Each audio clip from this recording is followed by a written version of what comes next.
The now habit एक ऐसी किताब है जो टाल-मटोल यानी प्रोक्रेस्टिनेशन को आलस या चरित्र की कमी नहीं मानती, बल्कि एक सीखी हुई आदत और डर पर आधारित प्रतिक्रिया के रूप में समझाती है। नील फ्योर का मुख्य तर्क ये है कि जो लोग काम टालते हैं वे अक्सर जिम्मेदार और समझदार होते हैं, लेकिन वे अपने आत्मसम्मान को बचाने के लिए काम से भागते हैं। ये किताब हमें सिखाती है कि जबरदस्ती, आत्मालोचना और सख्त अनुशासन से टाल-मटोल खत्म नहीं होती। इसके बजाय हमें अपने डर, अपनी सोच और अपने काम करने के तरीकों को समझकर धीरे धीरे नई आदतें बनानी होती हैं। ये पुस्तक काम और जीवन के बीच संतुलन बनाकर बिना अपराध बोध के काम करना सिखाती है। किताब की शुरुआत इस सच्चाई से होती है कि ज्यादातर लोग किसी न किसी स्तर पर टाल-मटोल करते हैं। ये कोई दुर्लभ समस्या नहीं है। फिर भी समाज हमें ये सिखाता है कि अगर हम काम टालते हैं तो हम आलसी हैं या हमारे अंदर इच्छा शक्ति की कमी है। यही सोच समस्या को और बढ़ा देती है, क्योंकि शर्म और अपराध बोध हमें काम से और दूर कर देते हैं। लेखक बार बार जोर देते हैं कि टाल-मटोल कोई नैतिक दोष नहीं है, बल्कि डर से जुड़ा हुआ व्यवहार है। टाल-मटोल का असली कारण। नील फ्योर बताते हैं कि टाल-मटोल का असली कारण अक्सर डर होता है। ये डर कई रूपों में हो सकता है। किसी को असफल होने का डर होता है, किसी को आलोचना का, किसी को ये डर होता है कि उसका काम पर्याप्त अच्छा नहीं होगा, और कुछ लोगों को सफलता से भी डर लगता है, क्योंकि सफलता के साथ जिम्मेदारियां बढ़ जाती हैं। ये डर हमारे दिमाग में तनाव पैदा करते हैं।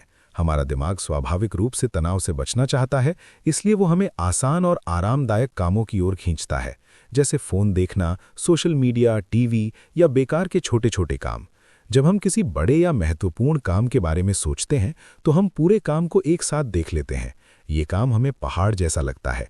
दिमाग तुरंत कहता है अभी नहीं, और हम टाल देते हैं। फिर समय निकलता जाता है, अपराध बोध बढ़ता है और डर और गहरा हो जाता है। अगली बार वही काम और भी डरावना लगता है। इस तरह टाल-मटोल का चक्र बन जाता है।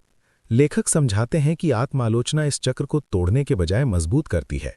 जब हम खुद से कहते हैं मैं बहुत आलसी हूं या मुझसे कभी कुछ नहीं होगा, तो हमारा आत्मविश्वास और गिर जाता है। कम आत्मविश्वास का मतलब है और ज्यादा डर, और डर का मतलब है और ज्यादा टाल-मटोल। सोच बदलने की जरूरत। इस किताब का एक मुख्य संदेश ये है कि हमें अपने आप से बात करने का तरीका बदलना होगा। टाल-मटोल करने वाले लोग अक्सर अपने आप से बहुत सख्ती से बात करते हैं। उनके अंदर एक आंतरिक आलोचक होता है जो हर समय दबाव डालता है। ये काम परफेक्ट होना चाहिए, अगर मैंने गलती कर दी तो क्या होगा, लोग क्या सोचेंगे, ये सब विचार डर पैदा करते हैं। नील फ्योर सुझाव देते हैं कि मुझे करना ही होगा जैसी भाषा को मैं करना चाहता हूं या मैं चुनता हूं जैसी भाषा से बदला जाए। जब हम खुद को मजबूर करते हैं तो हम अंदर से विरोध करते हैं, लेकिन जब हम चुनाव की भावना लाते हैं तो नियंत्रण वापस हमारे हाथ में आता है। उदाहरण के लिए, मुझे ये रिपोर्ट लिखनी ही है कि बजाय मैं इस रिपोर्ट पर काम करना चुनता हूं क्योंकि ये मेरे लक्ष्य के लिए जरूरी है। ये बदलाव छोटा लगता है, लेकिन इसका प्रभाव बड़ा होता है। इससे काम बोझ की बजाय एक निर्णय बन जाता है और डर कम होने लगता है। परफेक्शनिज्म और उसका असर। किताब में परफेक्शनिज्म यानी पूर्णता की चाह को टाल-मटोल का बड़ा कारण बताया गया है। परफेक्शनिस्ट लोग काम शुरू करने से इसलिए डरते हैं क्योंकि उन्हें लगता है कि अगर वे कुछ भी करेंगे तो वो परफेक्ट नहीं होगा। वे पहले ही अपने काम की आलोचना कर लेते हैं, इसलिए शुरू ही नहीं करते। नील फ्योर कहते हैं कि हमें प्रगति को पूर्णता से ज्यादा महत्व देना सीखना होगा। पहला ड्राफ्ट खराब हो सकता है और ये बिल्कुल ठीक है। उसका उद्देश्य सिर्फ शुरुआत करना है, न कि अंतिम रूप देना। जब हम ये स्वीकार कर लेते हैं कि गलती करना सीखने का हिस्सा है, तो डर कम हो जाता है और काम करना आसान हो जाता है। अनस्केड्यूल की अवधारणा। किताब का एक बहुत ही अलग और प्रभावी विचार है अनस्केड्यूल। ये एक ऐसा समय प्रबंधन तरीका है जो पारंपरिक टू डू लिस्ट से बिल्कुल उल्टा है। आमतौर पर हम अपने दिन को काम से भर देते हैं और आराम को इनाम की तरह देखते हैं। इससे काम भारी लगने लगता है और हम उससे भागते हैं। अनस्केड्यूल में सबसे पहले आराम, मनोरंजन, व्यायाम, दोस्तों और परिवार के साथ समय जैसी चीजें लिखी जाती हैं। काम को छोटे छोटे हिस्सों में रखा जाता है, जैसे 30 मिनट का सत्र। इससे दिमाग को ये संदेश मिलता है कि जीवन सिर्फ काम नहीं है और काम करने के लिए भी जगह सुरक्षित है। जब आप 30 मिनट काम करते हैं तो आप उसे जीत मानते हैं। आप खुद को शाबाशी देते हैं। इससे दिमाग काम को सकारात्मक अनुभव से जोड़ना शुरू कर देता है। धीरे धीरे काम डरावना नहीं रहता। छोटे हिस्सों में काम करना। नील फ्योर बार बार कहते हैं कि बड़े लक्ष्य दिमाग को डरा देते हैं, इसलिए हर काम को बहुत छोटे हिस्सों में तोड़ना जरूरी है। पूरी किताब लिखनी है की जगह एक पेज लिखना है। पूरी तैयारी करनी है की जगह आज सिर्फ नोट्स देखना है। जब काम छोटा होता है तो उसे शुरू करना आसान होता है, और जब आप शुरू कर देते हैं तो अक्सर आप तय समय से ज़्यादा काम कर लेते हैं। लेकिन यहाँ ज़रूरी बात यह है कि आप खुद पर दबाव ना डालें। अगर आपने तय किया है कि आप 30 मिनट काम करेंगे तो 30 मिनट बाद रुकना भी ठीक है। मोटिवेशन का सच। किताब में मोटिवेशन के बारे में एक बहुत ज़रूरी बात कही गई है। लोग सोचते हैं कि पहले मोटिवेशन आएगा फिर काम करेंगे, लेकिन असल में ज़्यादातर समय उल्टा होता है। पहले काम शुरू होता है फिर मोटिवेशन आता है। अगर आप मोटिवेशन का इंतज़ार करते रहेंगे तो आप शायद कभी शुरू ही न करें। इसलिए लेखक कहते हैं कि काम शुरू करने के लिए आपको अच्छा महसूस करने की ज़रूरत नहीं है, आपको बस एक छोटा कदम उठाना है। जैसे ही आप शुरू करते हैं, दिमाग सक्रिय होता है और ऊर्जा आने लगती है। डर से दोस्ती करना। नील फ्योर ये नहीं कहते कि डर को खत्म कर देना चाहिए, उनका कहना है कि डर को समझना और स्वीकार करना जरूरी है। डर का मतलब ये नहीं कि आप गलत हैं, बल्कि ये कि आप किसी ऐसी चीज की परवाह करते हैं जो आपके लिए मायने रखती है।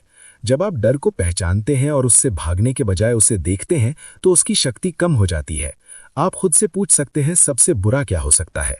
ज्यादातर मामलों में जवाब उतना डरावना नहीं होता जितना हमने सोचा होता है। वर्तमान और भविष्य का भ्रम। किताब में वर्तमान भविष्य की एक महत्वपूर्ण अवधारणा है। हम अक्सर सोचते हैं कि हमारा भविष्य का स्वयं ज्यादा अनुशासित, ज्यादा ऊर्जावान और ज्यादा प्रेरित होगा, इसलिए हम काम भविष्य पर छोड़ देते हैं। लेकिन भविष्य का स्वयं भी वही इंसान है, वही सीमाओं के साथ। जब हम ये समझ लेते हैं तो हम वर्तमान में जिम्मेदारी लेना शुरू करते हैं। हम छोटे कदमों से काम करते हैं और भविष्य के भरोसे नहीं रहते। आराम और खेल की अहमियत। नील फ्योर जोर देते हैं कि आराम और खेल कोई विलासिता नहीं है, ये जरूरी है। अगर आप लगातार काम करते हैं और खुद को आराम नहीं देते तो आपका दिमाग थक जाता है और टाल मटोल बढ़ जाती है। जब आप जानबूझकर आराम और मनोरंजन को अपनी दिनचर्या में शामिल करते हैं तो आप बिना अपराध बोध के काम कर पाते हैं। ये संतुलन लंबे समय तक काम करने की क्षमता बनाता है। आदतों का निर्माण। किताब का अंत इस विचार के साथ होता है कि टाल मटोल को हराने का मतलब खुद से लड़ना नहीं है, बल्कि धीरे धीरे नई आदतें बनाना है। जब आप बार बार छोटे सकारात्मक अनुभव बनाते हैं तो आपका दिमाग बदलने लगता है। काम डर नहीं रहता, बल्कि जीवन का एक सामान्य हिस्सा बन जाता है। आप ये समझ जाते हैं कि आप परफेक्ट नहीं हैं और होना भी जरूरी नहीं है। आप इंसान हैं और इंसान सीखते हैं, गिरते हैं, उठते हैं और आगे बढ़ते हैं। निष्कर्ष। द नाउ हैबिट हमें यह सिखाती है कि टाल मटोल आलस नहीं है, बल्कि डर से जुड़ी हुई एक आदत है। इसे खत्म करने के लिए हमें खुद पर सख्ती करने की जरूरत नहीं है, बल्कि खुद को समझने और समर्थन देने की जरूरत है। जब हम अपने डर को पहचानते हैं, अपने काम को छोटे हिस्सों में तोड़ते हैं, आराम को महत्व देते हैं और खुद से दयालुता से बात करते हैं, तो काम करना आसान हो जाता है। ये किताब सिर्फ उत्पादक बनने की नहीं, बल्कि तनाव मुक्त और संतुलित जीवन जीने की भी मार्गदर्शिका है।